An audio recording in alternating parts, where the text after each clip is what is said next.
they decided to move from DRC and go back to Australia.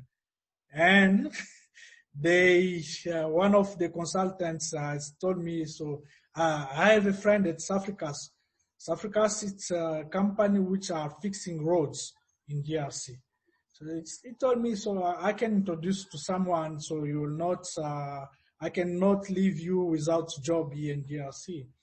And he did. He introduced me, and I went to meet the guy there, and I started Safricas as an assistant of the director of technique at Safricas. So 2 weeks when I start, the man was end of contract as well, which was a drama and really was a disaster. So from the secretary, they moved me to the driver again. So which I say, oh, so I will never in my life move up. I stuck on the driver. And I was not complaining. I say, so I don't have another job. I will not complain. So let me start and doing that job. So I did that. Up to one day, I get a phone call from my friends who went to Australia, and he asked me, "What are you doing now?" I said, "No, I'm driving." "What? You are driving?" I say, "Yes, I'm driving." "No, it's unbelievable, man. I left you like an assistant, and now you are driving." I say, "So there is no other job to do, so I'm driving. I'm not complaining." I say, "No, I've got someone at Mutanda. Maybe you will be interested to hire you." So and then he phoned me 2 days after and says, "No, there is one guy. They are looking for a driver at Mutanda." So I say, "Can you tell me about the salary?" So when he told me about the salary, that was the first thing, because I was not married. So I say, "Okay." He told me, "No, this is your salary that you get." I say, "Yes, it's more than that I have actually." So I moved from there to Mutanda. Now from Mutanda, that the story starts with Glencore now. I started Mutanda like a driver. I started like a driver at the travel office. I was driving. I was taking passengers from sites to the airports and bringing them to sites. The road was not good, but so for me, as long as I have a good salary, it's okay for me. So I did driving, and during driving, so people were starting as well to know me. "No, this guy is really good." So I was cleaning my car, complaining with all the stuff that they are asking me. So I was the best driver. So my car, even I'm going in the dust. So when I return, I clean my car. It was clean, everything inside. When I take my passengers, I make sure that they've got seat belts attached and everything. So people was really interested in me. So, and now it's happened one day that they lost the passports at Mutanda side. Those passports were South African passports. And there was one lady called by Avril Albasini. She's a South African. And she was crying. So I come to her and say, "Ma'am, what happened?" She says, "So I think this is end of my job because we lost passports." "You lost passports?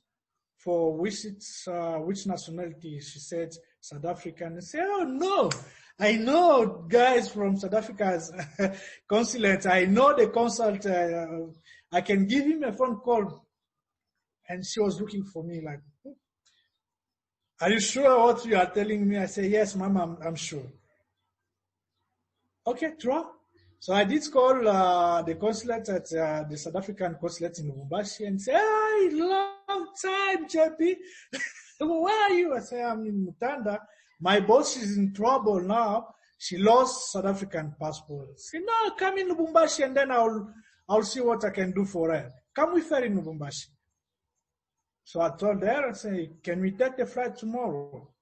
She says, "Even myself, I don't have a passport." I said, "Let me organize with immigration because I know people there. I was bringing car for them." So I did call the director of immigration in Lubumbashi. And he told me, "This is long time. Where are you?" I said, "I'm in Mutanda. I'm in trouble with my boss.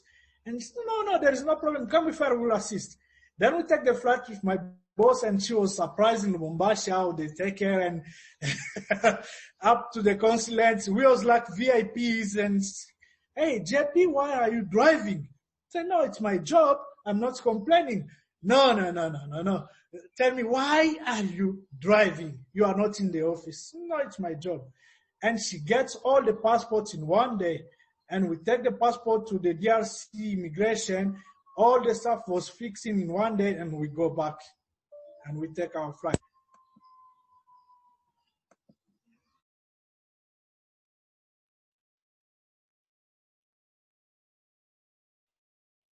Uh-oh. Hello, Jean-Pierre. Frozen. Uh-oh. Can you send him a little message directly? Yeah, he might need to just stop.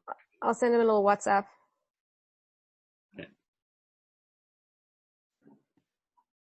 There are probably a unique set of challenges there in the DRC, and I wanted to talk to you a little bit about the idea of integrity.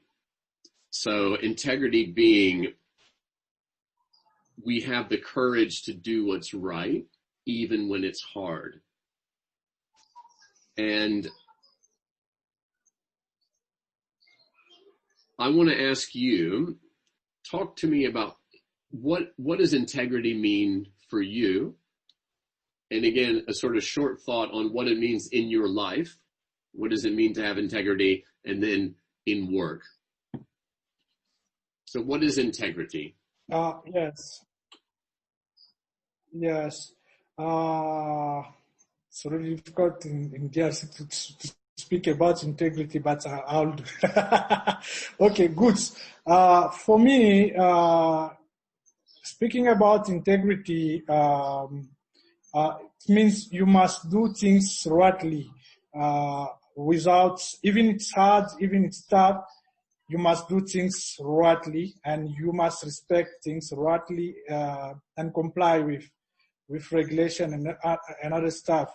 So going out of compliance is not good. You must stay in a right position doing your job. So even there is something's coming out of you and trying to get you out of right things, you must stay on the right way. Great. Excellent. In terms of, what about your job role? Talk to me about visas and you spoke of compliance. So, what does integrity mean for someone who does your job? So, someone who got my job, my job in DRC, I mean, not another way.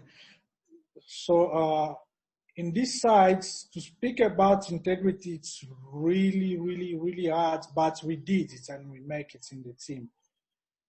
What we do with the team when we speak about integrity, we knew that in this country there is some attitudes that are not acceptable, like corruption and doing things on the wrong sides and get documents on the wrong way.